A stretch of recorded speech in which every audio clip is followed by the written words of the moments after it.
আমার বন্ধুগণ, আমার বাবাজিরা, গভীর মনোযোগ। আল্লাহর পয়গম্বর মূসা আলাইহিস সালাতু ওয়াস সালাম আল্লাহ রব্বুল আলামিনকে একদিন ডাক দিয়া বলে, মালিক,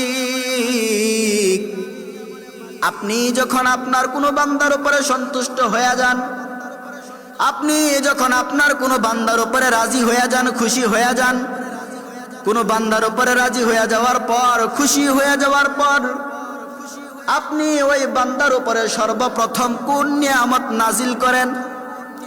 আল্লাহ পাক রব্বুল আলামিন হযরত মূসা আলাইহিস সালাতু ওয়াস সালামকে ডাক দিয়া কয়, পয়গম্বর, আমি যখন আমার কোনো বান্দার উপরে সন্তুষ্ট হয়ে যাই, আমি যখন আমার বান্দাদের উপরে সন্তুষ্ট হয়ে যাই, রাজি হয়ে যাই, আমি আল্লাহ রব্বুল আলামিন আসমান থেকে রহমতের বৃষ্টি ওই বান্দার উপরে নাজিল করি। পড়েন সুবহানাল্লাহ।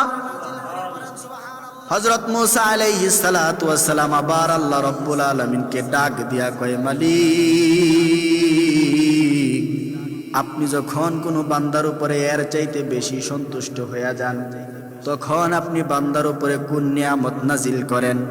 আল্লাহ পাক রব্বুল আলামিন হযরত মূসা আলাইহিস সালাতু ওয়াস সালামকে ডাক দিয়া কয়, মূসা,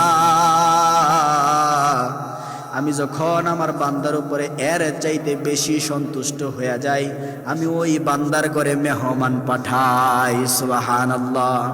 মূসা পয়গম্বর আল্লাহ রব্বুল আলামিনকে ডাক দিয়া কয়, মালিক, আপনি যখন আপনার কোনো বান্দার উপরে এর চাইতে বেশি খুশি হয়ে যান, আপনি যখন কোনো বান্দার উপরে এর চাইতে বেশি সন্তুষ্ট হয়ে যান, ওই সময় আপনি আপনার বান্দার উপরে কোন নিয়ামত নাজিল করেন? আল্লাহ পাক রব্বুল আলামিন মূসা আলাইহিস সালাতু ওয়াস সালামকে ডাক দিয়া বলে, পয়গম্বর, আমি যখন কোনো বান্দার উপরে এর চাইতে বেশি খুশি হয়ে যাই, আমি ওই বান্দার ঘরের মধ্যে একটা কন্যা সন্তান দান করি। পড়েন সুবহানাল্লাহ। মূসা পয়গম্বর আল্লাহ রব্বুল আলামিনকে আবার ডাক দিয়া কয়, মালিক, আপনি যখন কোনো বান্দার উপরে এর চাইতে বেশি সন্তুষ্ট হয়ে যান, আপনি যখন কোনো বান্দার উপরে এর চাইতে বেশি খুশি হয়ে যান, তখন আপনি ওই বান্দার উপরে কোন নিয়ামত নাজিল করেন? আল্লাহ পাক রব্বুল আলামিন ডাক দিয়া কয়, মূসা, আমি যখন কোনো বান্দার উপরে এর চাইতে বেশি সন্তুষ্ট হয়ে যাই, আমি আল্লাহ ওই ব্যক্তির ঘরে, ওই মানুষটার ঘরের মধ্যে আমি আল্লাহ দুইটা কন্যা সন্তান দান করি। পড়েন সুবহানাল্লাহ। মূসা পয়গম্বর আল্লাহ রব্বুল আলামিনকে ডাক দিয়া কয়, মালিক, আপনি যখন এর চাইতে বেশি খুশি হয়ে যান, কোনো বান্দার উপরে এর চাইতে বেশি সন্তুষ্ট হয়ে যান, আপনি যখন কোনো বান্দার উপরে এর চাইতে বেশি রাজি হয়ে যান, আপনি তখন ওই বান্দার উপরে কোন নিয়ামত নাজিল করেন? আল্লাহ পাক রব্বুল আলামিন ডাক দিয়া কয়, মূসা, আমি যখন এর চাইতে বেশি সন্তুষ্ট হয়ে যাই, আমি যখন কোনো বান্দার উপরে এর চাইতে বেশি খুশি হয়ে যাই, রাজি হয়ে যাই, আমি আল্লাহ পাক রব্বুল আলামিন ওই ব্যক্তির ঘরের মধ্যে 3টা কন্যা সন্তান দান করি। সুবহানাল্লাহ। কয়টা কন্যা সন্তান? 3টা কন্যা সন্তান।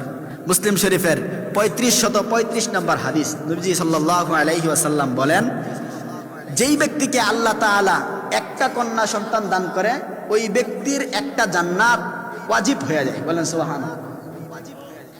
যদি কোনো ব্যক্তিকে 2টা কন্যা সন্তান দান করে, ওই ব্যক্তির জন্য 2টা জান্নাত ওয়াজিব হয়ে যায়। সুবহানাল্লাহ। নবীজি মুসলিম শরীফের 3535 নম্বর হাদিসের মধ্যে বলেন, কোনো ব্যক্তিকে যখন আল্লাহ তাআলা 3টা কন্যা সন্তান দান করে, এই 3টা কন্যা সন্তানের উসিলায় সে জান্নাতে যায়। সুবহানাল্লাহ। কেমনে যায় জান্নাতে? ওই 3টা সন্তানকে সে বালেগ হওয়া থেকে শুরু করে আগ থেকেই আল্লাহর বিধান, আল্লাহর হুকুম, পবিত্রতা, পর্দা, পুশিদা, নামাজ, কালাম, কোরআন শিক্ষা দিয়ে যদি তাকে মানুষ করতে পারে, একজন দিনদার, পরহেজগার, ইমানদার ব্যক্তির হাতে তুলে দিতে পারে, এই বাবার জন্য আর কোনো দায়িত্ব নাই। এই পর্যন্ত কষ্ট করতে পারলেই আল্লাহ তাকে জান্নাত দান করবে। এরপরে এই কন্যা সন্তানটা তার স্বামীর ঘরে যাওয়ার পর সে বেপরদা হয়ে যাক আর যাই হয়ে যাক, বাবা যে এতদিন কষ্ট করলো, এই কষ্ট করার কারণে আল্লাহ পাক রব্বুল আলামিন তাকে জান্নাত দান করে।